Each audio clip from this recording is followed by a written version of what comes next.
Have you faced some big challenges in your life? You are not alone. Being inspired by others who have faced similar challenges is what helps shine light on your path. And here are those stories. Hi, I'm Greg Crawford, and welcome to the Challenge to Triumph Show. Hey, Greg Crawford here, and welcome to the Challenge to Triumph Show. And I'm here with a special guest. It's a good friend of mine. Her name is Nicole. And Nicole actually got me started in yoga, started me in my yoga practice. I met her, I guess it's about 7 years ago, at a gym that I was working at. We were both working for a corporate gym, and she was the head of yoga. And we became friends, and, you know, I never tried yoga before, but I was interested. And she really pulled me into the whole world of yoga, and, you know, there's a lot of different aspects to yoga, which I'm sure Nicole could get into better than me. But a part of it was not only like the stretching, but a big part of it for me was like the meditational part of it, and, you know, just focusing on your breath, and really that's how I really dove into the practice, and it helped me tremendously. So me and Nicole have stayed friends over the years. Of course, we've lost touch at times, you know, over periods of times, and there's been a lot of changes in both of our lives. And, you know, I noticed on Facebook, because me and Nicole would, you know, during that time period we weren't speaking, we were still friends on Facebook. I would see things going on in her life where she was really facing tremendous challenge in her life. And, you know, I kind of followed it. And, you know, Nicole has really come out on top. And she's got a tremendous story that I want to share with all of you guys. So without further ado, let me introduce you to my friend, Nicole. Hi, Greg. What's up, Nicole? It's nice to meet everybody. So we're actually here at Nicole's house in her backyard. My wife, Courtney, and I are having dinner with her husband, Rob, who's another tremendous human being that I'm probably going to have on the show for another episode. So let's start with you, Nicole, and where should we start?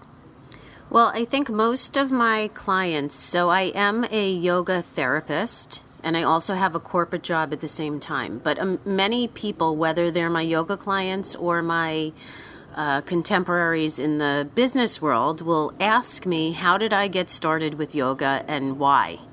And when I think back, I've been doing yoga, if I'm 45 years old now, I've been doing it since about age 12 or so, but it wasn't necessarily called yoga. I was a dancer, and they really just called it stretching, but I knew I liked it at that point in time.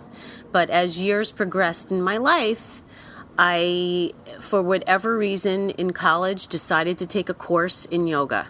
And it was at that point that I really began to see the value of it, although didn't practice it to the extent that I should have, you know, being a young 18, 19-year-old in college, going out to bars and things of that nature. That wasn't my priority. However, I always did have this calling, and it stayed there. So the first time that I truly got involved in a real consistent yoga practice was when I gave birth to my son, who's now 14 years old. I gave up my corporate job and was home with him, and I didn't want to leave him with any sort of babysitting situation.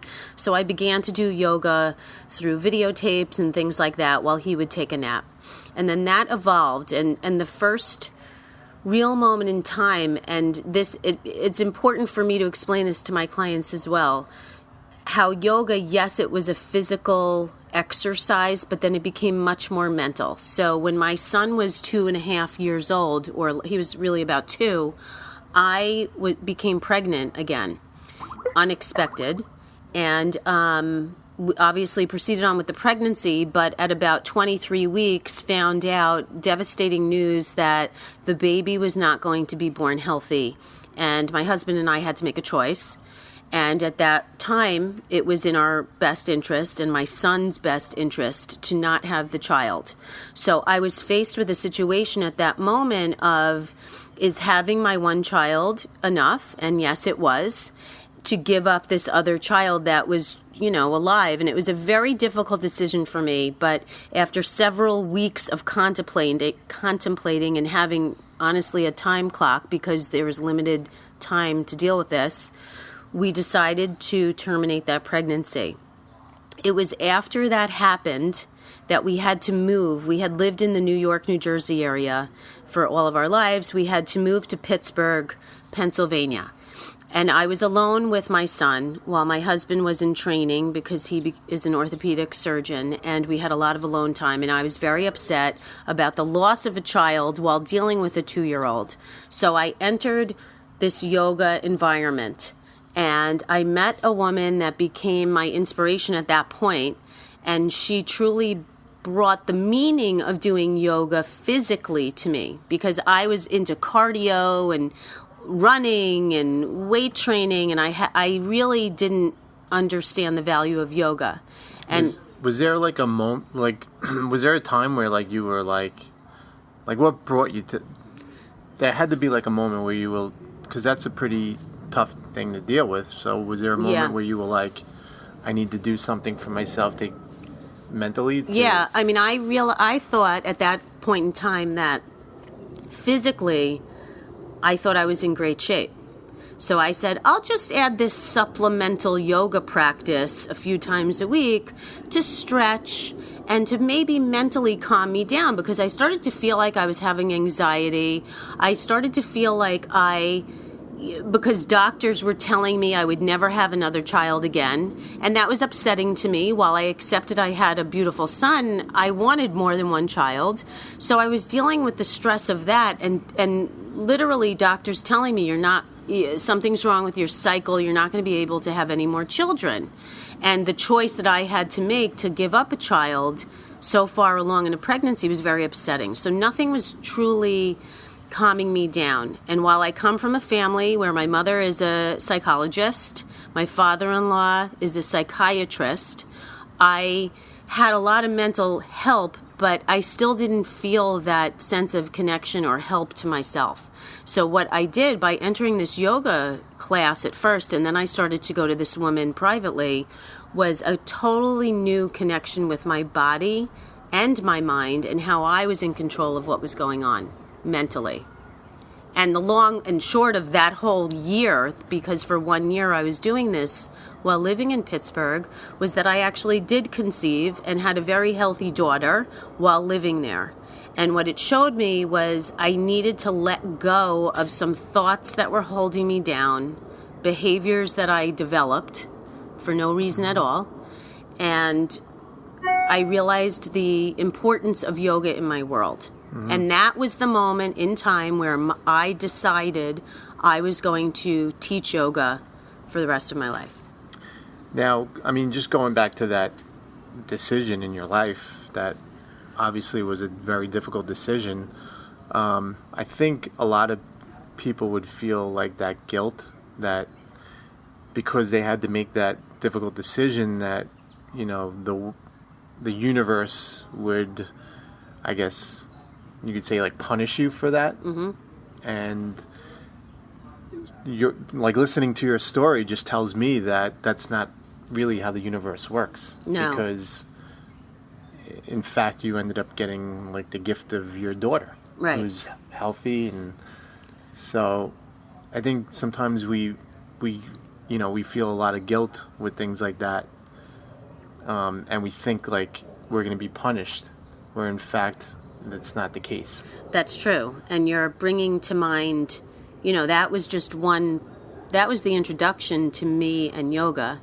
And then at that point in my life, I would have never known what the following 10 years had in store for me. And in all honesty, the guilt and things of that nature that later on happened completely affected my view on the universe and my view of what is important and how does yoga play its role in my life. So if I fast forward many years, I had to go through a difficult situation where the more I got involved in yoga and became certified and then became a yoga therapist, which was a lot more schooling and an internship and a lot of education. What goes into yoga therapy? Yoga therapy. Because I know yoga, I'm not a yogi, but I know yoga is more than just a physical practice. It is somewhat of like a, I guess, spiritual and mental practice. It's almost a religion. Yeah. I mean, I know, like, true yogis consider it their, like, in a definition term, like their religion. Yeah. So, and when people, and I always have to be very careful of that because I teach people of multi-religion backgrounds. Right. I myself do not practice a particular religion, but I am raising Jewish children. But I personally don't connect at all with Judaism or Catholicism or any religion. And what I do connect with the most is yoga. But what I've come to realize over all of these years is that yoga gives me a sense of connection to something that's beyond myself. And I think that that's a feeling that people that are religious feel to their connection with God. Absolutely. I don't necessarily have that connection with God, but I have that connection with the universe and what surrounds me and ancestors and things of that nature. So I don't think the feelings are different. Which could be a part of God. Yeah, it could be. Right? Yeah. But my personal philosophy, or what has personally gotten me through extremely challenging times, have been the lessons that I've learned through yoga. So when I say that, it doesn't mean that when something horrible is happening that I sit down on a yoga mat and start doing vinyasa flow. And it definitely also doesn't mean that I sit down and start meditating. But what it means is the tools that yoga can offer a human are tools that will help you survive in life, whether it's breathing techniques, whether it's beginning to view things outside of yourself. Because what we see at one particular moment as being life-threatening usually is not. There are moments where it might be, but it usually is not. Yoga awakened my mind to the possibility of all that is around me versus what I see every day. And there's a difference in that. And there have been times that I've really had to look back on that. So when we talk about challenges, yoga helped me go through any divorce is difficult, and mine would fall in that category. There was nothing horrific about it, but it helped me get through a difficult divorce. And when that had happened, I thought, okay, now it's helped. Now I've learned. I know what to do. I've gone through challenges. There won't be any more severe challenges for the rest of my life. And then unfortunately... So you thought. So I thought. And I thought, like what you were saying, I paid my dues, now it's good. But unfortunately, that it wasn't that way. So sometimes when you think like, okay, I'm going through a tough challenge right now, and you think this is going to be the toughest challenge in my life, it could get more challenging. Yes, and it certainly did. Because... So when me and you met, you were just around that time where you were going through the divorce, I remember. Yeah. And then, so now we could go into the next phase. Well, the next phase without was... naming names. Yeah, the next phase was getting involved in a relationship with somebody who, long story short, is a defined sociopath, and unfortunately was extremely toxic to the world. And I was in a very vulnerable place in my life, and he had offered me at that time something that my husband couldn't. How come people that are, I guess, considered sociopath, they always come at the perfect time when someone is vulnerable? Because it happened to me in my life. They prey on the vulnerable, and it takes me till now to say something like that. And it took people that are now in my life, that are important in my life, to say to me, you can stop being guilty. Because the guilt that I have walked around with for the past 7 or 8 or actually 9 years of knowing that I, as an intelligent woman, got into a relationship with a man that was a sociopath who practically destroyed my life, I questioned everything tried about to. myself. Yeah. Right. Tried to. And did he do some severe damage? Yes. Did I get through it? Yes. And did I rely upon yoga? Yes. And meaning the philosophy, not the physical aspects, really just knowing that there was a path for me, and for whatever reason I was meant to experience this terrible experience, and I did. And the guilt of that situation continues 7 years later of, I can't believe that I did that. But now I look back and I have people around me that have assured me that this is what happens. And I can't control what a sociopath does. But what I can control is how I choose to view it. And I'm surrounded by people now, clients of mine, who could fall into deep depressions because they're faced with situations that are extremely difficult or challenging or depressing to them. But you have a choice. You can either become the victim to that, or you can learn from it and you can move on and know that it happened for a reason and move on. But so then I thought this was the last bad thing to happen to me. And I finally was finding happiness in my life. My children were happy and healthy. So what happened to you? So what happened to me? Yeah. With who? With your ex, where? To get the divorce, or No, not your ex-husband, the ex-boyfriend that took advantage of you. What did he do to me? Mm-hmm. Okay, well, he stole all of my money. He stole inherited jewelry that I had received from my grandmother and pawned it off that I never could get back because they melted it down. He stole physical items, and then he lied. He pretended to live this fantasy world, and I believed it for a while, of luxury, of going out for fancy dinners, of buying me fancy presents, and all of it was fake.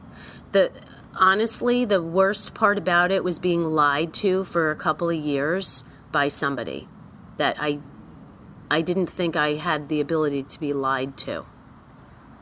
So that's what happened with him, and ironically, when I decided to end that relationship, I did, and then he ended up stalking me and invading my home, and later on became arrested, and later on I found out he stole... He invaded your home? Yes, he broke into my home when he stole the jewelry. Okay. So then I later found out that he stole millions of dollars from his clients. Okay. So none of which played into me breaking this relationship off, which is the irony of it. Something deep in me knew that something wasn't right, so I ended it, and then everything else came out after the fact. Right. Luckily, my children... How did you find out that, he ended up stealing a lot of your family heirlooms? Okay, because one day I left the house in the morning to go to work, and I realized I forgot something at home. So I said to myself while sitting at a traffic light, you can either continue on to work and forget about it, or go back and get it. So I turned around and came back home to get what I needed. I pulled into my driveway and found him in my house and called the police. And he left. And then by the time the police got to my home, he was gone. So he was in your house, and at this time you guys were already broken up? Yes. Yeah. Okay. And then what happened was I, at that time, was in the dating world, dating on internet, through Match.com and JDate and all of this nonsense. Mm-hmm. And I had noticed that something strange was going on with JDate, where there was no movement. Nothing was going on. So I called them up and I said, how can it be that not a single person had emailed me? And they said, what are you talking about? You got 20 emails this morning and you deleted all of them. Well, I then put two and two together and realized he had hacked my entire home, and he probably had broken in much more than the one time that I caught him, because we later found bugs and things like that in my house. I had to have my whole house cleaned out. TVs, computers, cars. My car had to be inspected because underneath it was found a tracker thing. Really? My iPhone. Jeez. Yeah. So it was an invasion of every possible, privacy. But the good news is that during that time, some of the guys I had met who I chose not to date, I became good friends with, who I'm still friends with to this date. And they recall this situation, and they were actually there to help me, as a friend during a real challenging time. Wow. But that's what happened with him. And then life moved on, and I was happy, And then ultimately I met my now husband, and I was really happy. And I thought, life is, all that stuff, finally. I was engaged to my husband now. My kids were great. Life was going great. I started back in my corporate job doing yoga on the side. Financially, everything was stable. And then one Sunday morning, I wake up and I go to the gym with my trainer. And within 15 minutes, I had a stroke.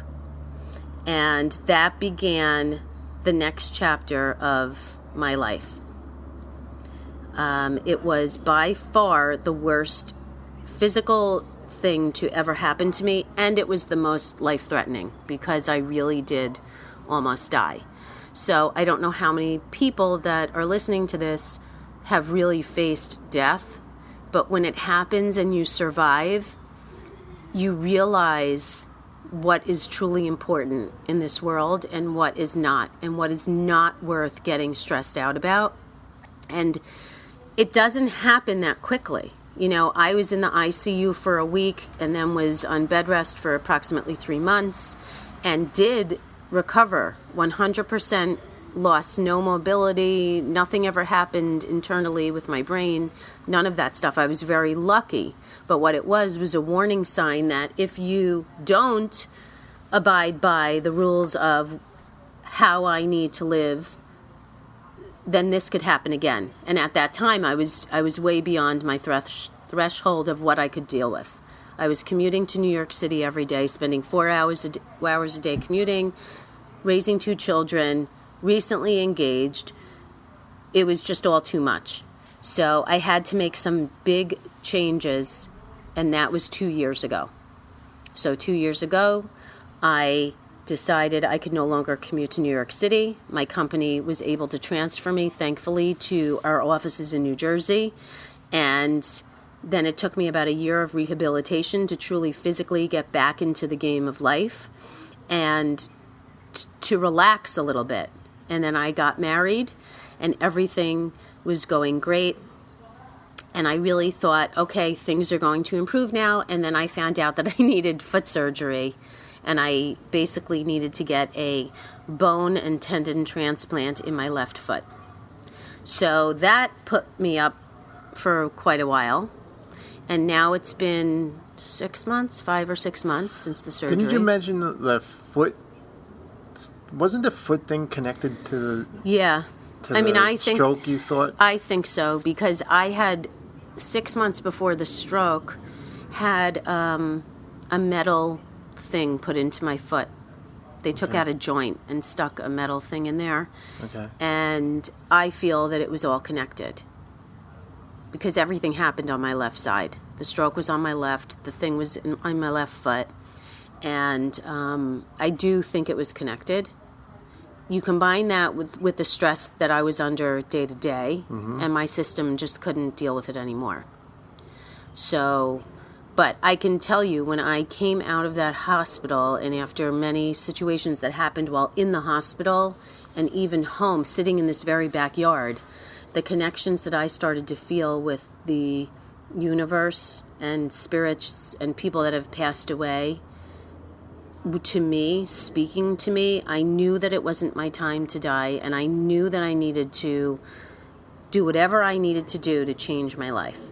And it didn't mean to work harder cardiovascularly. I used to think, well, if I work out harder, then I'll be that much stronger.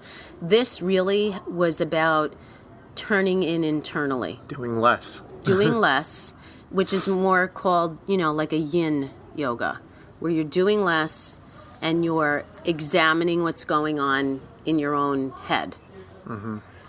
So I had this my left foot fixed. And during all of this time, I've been seeing a spiritual healer who said to me, the universe is telling you to slow down, slow down, slow down.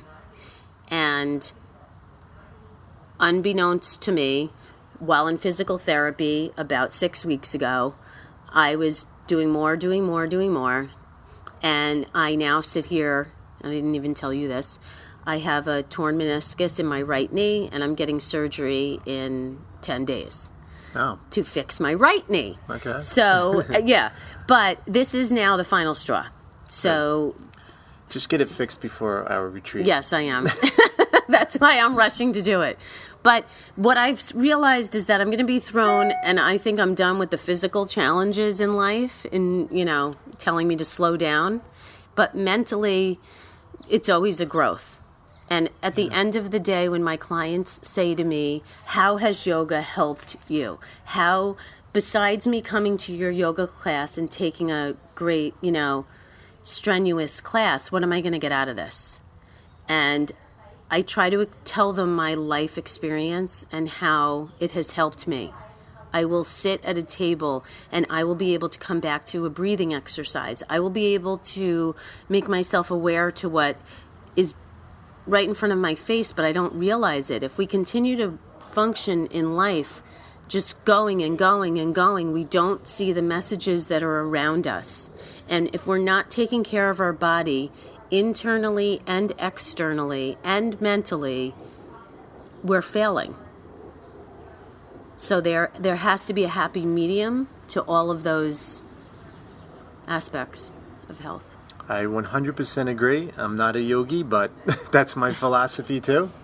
So we must be connected some way. And that's a big part of yoga too, is connecting. Yeah. Yes. That is an incredible story, and I guess we could probably close it out there. Nicole, what's next? What's next is that I'm going to continue to expand my yoga, but from a more therapeutic, meditative perspective, and give to the world a piece of myself. And while I'm doing that, let go of things that I no longer need. That's great. Great advice. And what would you like to... Is there anything you would like to mention or anything about yourself that you'd like to promote coming up soon, maybe in September? I would like to promote that Greg and I are doing a retreat, and it is a retreat for the mind, body, and soul in September during a beautiful month. And for those people that know how seasons affect people, the fall is the season that has the most prana, which means energy. And it's a gorgeous time of the year where we're having this retreat in New Paltz, New York, in the mountains. And it's a time for renewal. And I'm really looking forward to bringing a special group of people to this event and helping to change their life and giving them the tools that they need to do so. Exactly. So if you would like to be a part of this retreat, it's going to be 4 nights, 3.5 days. With me, Nicole, Nicole's husband, my wife. We're going to be putting on an unbelievable 4 days. You're going to get total yoga, meditation, training, foods included, gourmet food actually, that Nicole's husband, Rob, is a gourmet chef actually. That's not his main career, but he's trained in it. We'd love for you to join us. We have a lot to give back. So you heard Nicole's story. It's a true story of going through and facing challenges, and Nicole is a prime example of how you go through challenges and you come out triumphant. And I'm very impressed by her. And again, she's my I guess you could say yogi. So Nicole, thanks for coming on and telling your story and being totally honest and transparent. Thank you for having me. Thanks, guys, for listening. And, stay tuned, stay subscribed to the Challenge to Triumph iTunes podcast. If you like this podcast, be sure to leave a positive review. If you don't like it, don't leave a negative review. Just, I don't know. Don't leave a review. Move on. All right. We love you and have a good day. Bye. Hey, if you love the show, make sure to keep following us on iTunes. It's the Challenge to Triumph show. And also head over to challenge2triumph.com and, follow the journey. Stay a part of the journey. I'll be sending you some really valuable emails and keeping you up to date with who the next guest will be on. So let's stay connected. And if you got a lot of value out of this show, please go over to iTunes and leave a positive review. It would really help boost the show. And thank you so much for listening. Take care.